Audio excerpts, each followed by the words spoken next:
Welcome back नाजरीन। अफगानिस्तान की सूरत हाल जो है वो तशवीशनाक है। एक जानिब से जो तालिबान हैं उनकी पेशकदमी जारी है, जो अफगान फोर्सेज हैं वो भी तालिबान के खिलाफ कार्रवाई कर रही हैं और दोनों जानिब से दावे किए जा रहे हैं कि उन्होंने कब्जा कर लिया, उन्होंने कब्जा कर लिया।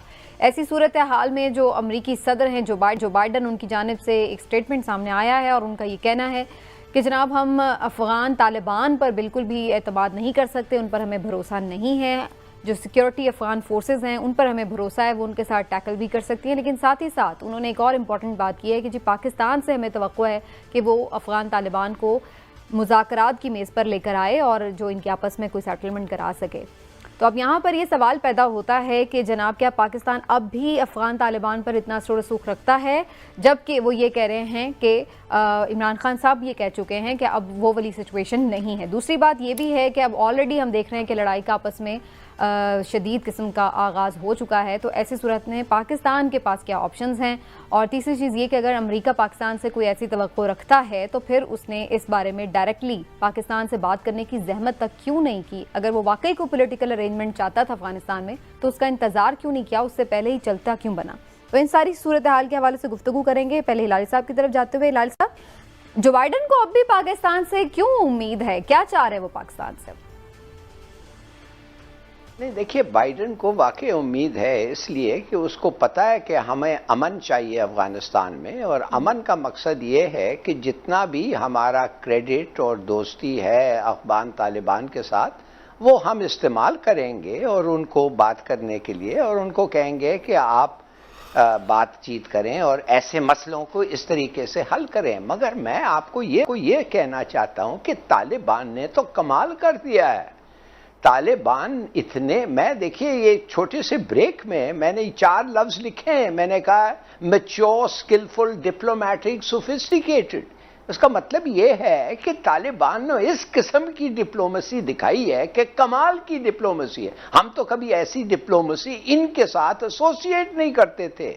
हम तो सोचते थे बस मार धाड़ और ये वो करते हैं। देखिए इन्होंने कमाल किया है। कैसे? इन्होंने जाके जो इनके दुश्मन थे उनके साथ में बात की। पहले तो इन्होंने एड्रेस किया है वो लोगों के साथ जिनके साथ इनका कोई ताल्लुक, ये दुश्मनी थी। तुर्कमेनिस्तान का बॉर्डर जो है अब इनके हाथ में आ गया है। कैसे आ गया है? कोई खास लड़ाई नहीं हुई है। ताजिकिस्तान का बॉर्डर आ गया है बातचीत से।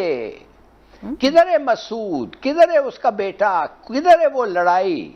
ईरान में बात कर रहे हैं, मॉस्को से बात कर रहे हैं, हमसे बात किया। कमाल कर रहे हैं इन लोग। देखिए इन्होंने 2 हफ्ते में क्या किया। तुर्कमेनिस्तान का बॉर्डर कंट्रोल ले लिया है, बॉर्डर का, ताजिकिस्तान का ले लिया है, पाकिस्तान का ले लिया है, ईरान का ले लिया है और चीन का ले लिया। और चीन का लेने के साथ उन्होंने एक और खेल खेला। उन्होंने कहा आपके इन्वेस्टमेंट हम चाहते हैं, आपके साथ अच्छे ताल्लुकात हम चाहते हैं। एक लफ्ज नहीं कहा हिंदुस्तान के बारे में। अच्छा। इसलिए कि उनको पता है कि अगर हिंदुस्तान के बारे में कहेगा तो शायद पाकिस्तान पर असर होगा। इसलिए कि हिंदुस्तान तो इनका दुश्मन था, ये तो इनके दुश्मनों को पैसे दे रहे थे कि लड़ो इनके खिलाफ। तो समीना, कहने की बात सिर्फ ये है कि मैं समझता हूं ये बड़े मैच्योर लोग हो गए हैं। इन्होंने और देखिए लड़ाई कर रहे हैं, they are fighting but also talking. ये बड़ा जरूरी है।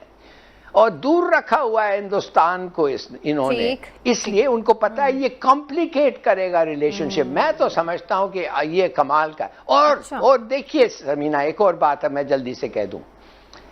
बाइडन ने इनको कहा है, किसको, गनी को कहा है कि भाई 2024 तक मैं तुम्हें $3 बिलियन हर साल दूंगा तुम्हारे फौज के लिए।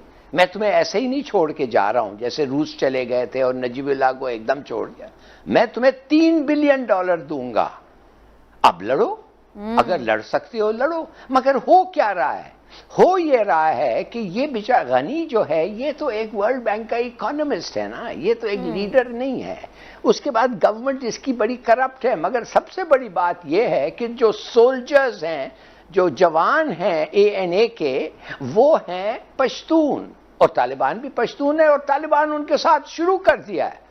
तालिबान इन लौंडों के साथ बड़े बड़े सुलझे हुए लोगों को, रिस्पेक्टेड लोगों को भेज रहे हैं बात करने के लिए, और उनका फायदा हो रहा है। वो सरेंडर कर रहे हैं, वो कहते हैं ठीक है हम नहीं लड़ते हमारे बुजुर्गों से, आप पश्तून हम पश्तून, हम नहीं लड़।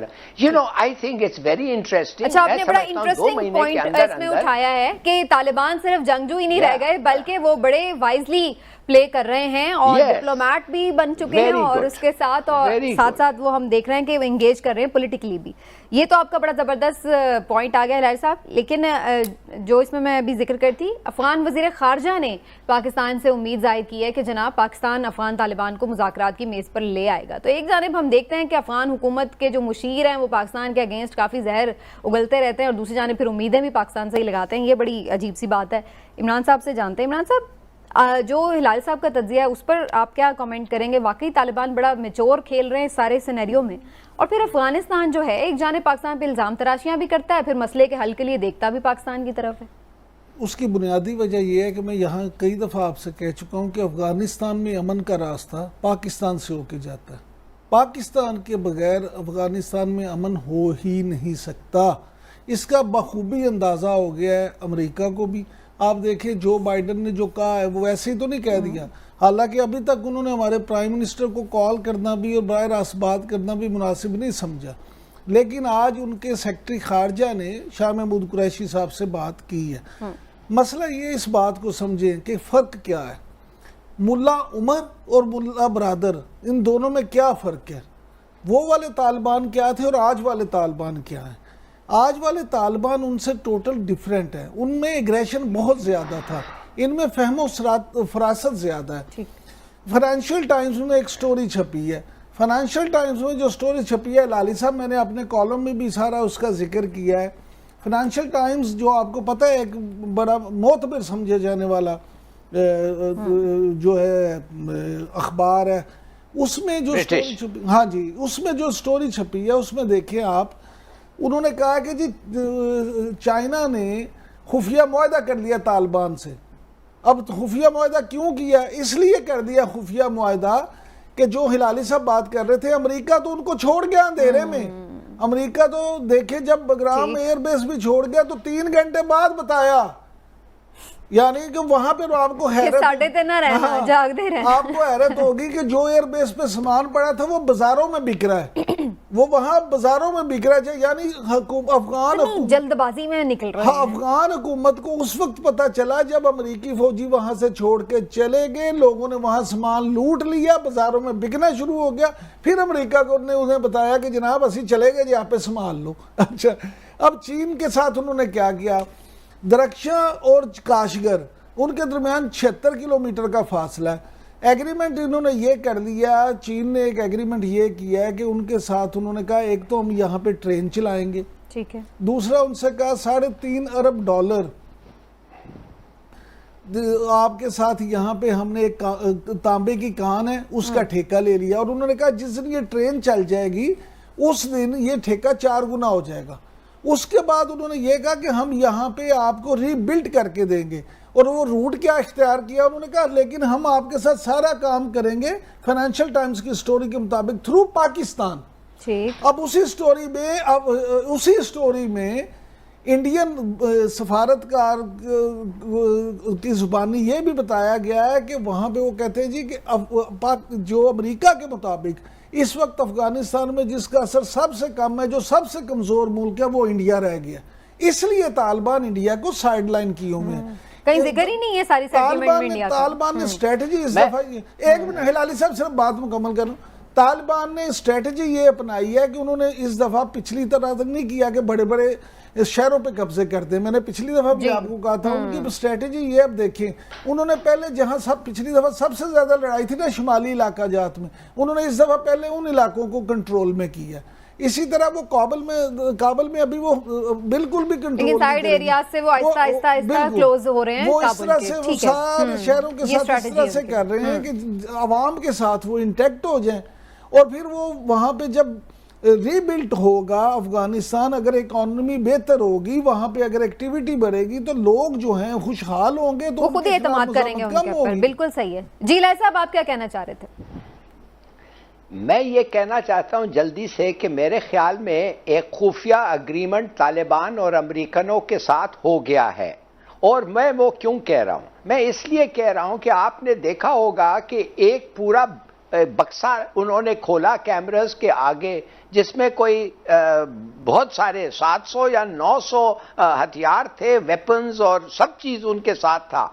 अब मैं ये जानना चाहता हूं कि वो अनओपन्ड, दैट वाज अनओपन्ड। अरे भाई, अगर आप इवैक्यूएट कर रहे हैं और आप नहीं चाहते हैं कि तालिबान के हाथ में ये हथियार आए, तो एक ग्रेनेड आप डाल दें उसके अंदर, खत्म बात। वो एक ग्रेनेड वो सब वेपन्स को खत्म कर देगा, एम्यूनिशन एक्सप्लोड हो जाएगा। मगर उन्होंने नहीं किया, उन्होंने जानबूझ के नहीं किया। ये नहीं है कि वो भाग रहे थे, ये माफ करिए, ये ऐसी भाग दौड़ उधर नहीं हो रही थी। 11 सितंबर लास्ट डेट है और बागराम पे अटैक नहीं हुआ था तालिबान का। ऐसा नहीं है कि एक आखिरी ट्रेन रह गई थी नहीं, मैं समझता हूं इनका एक खुफिया एग्रीमेंट है। इन्होंने उनको कहा है कि गाड़ियां, टैंक्स और ऐसी चीजें हम छोड़ के जा रहे हैं, हम उनको इनऑपरेबल नहीं कर रहे हैं। क्यों नहीं कर रहे हैं आप?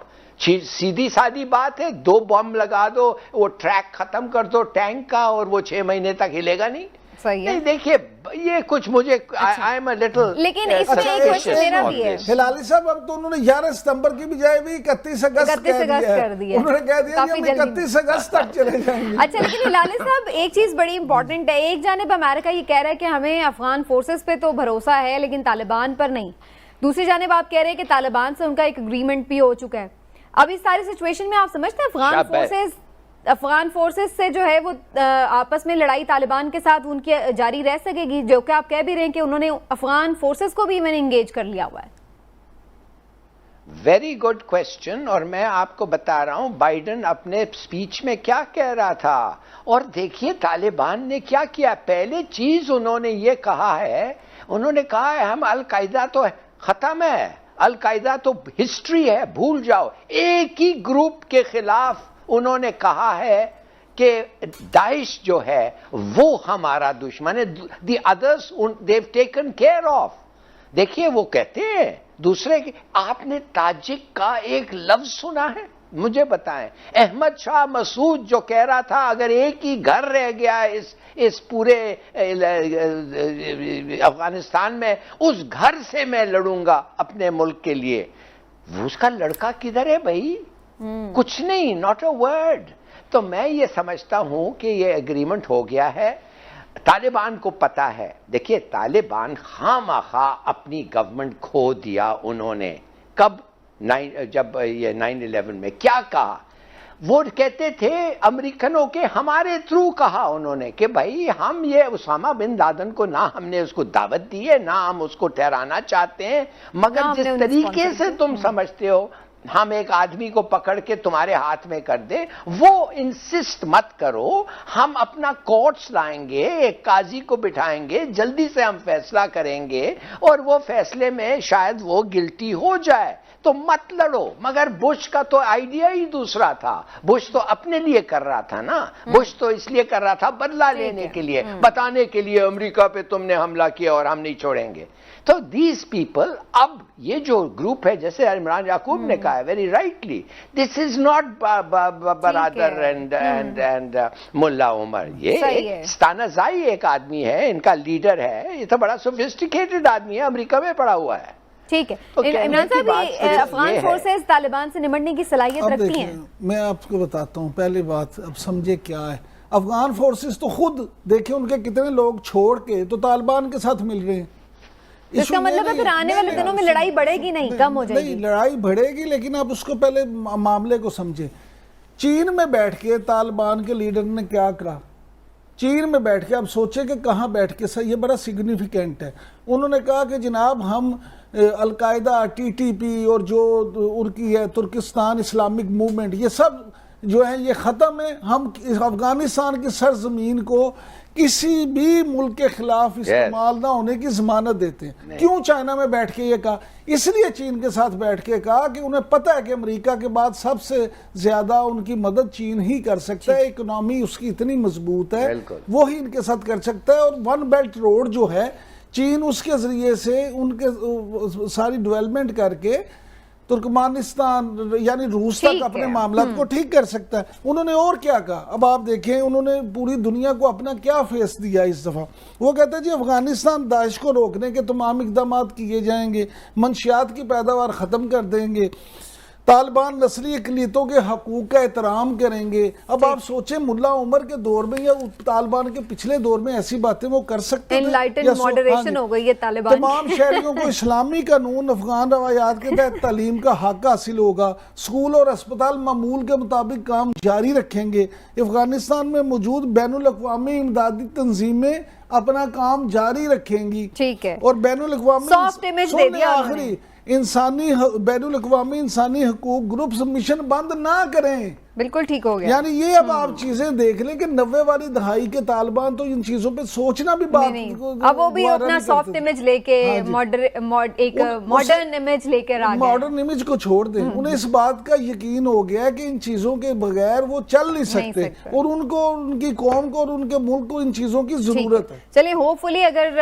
आगे इनकी आपस में सेटलमेंट हो जाती है अफगान हुकूमत की और तालिबान की, तो खून रेजी ना हो, यही पाकिस्तान चाहता है कि अमन हो, जो भी सेटलमेंट हो, पॉलिटिकल सेटलमेंट हो, ताकि पूरा रीजन जो है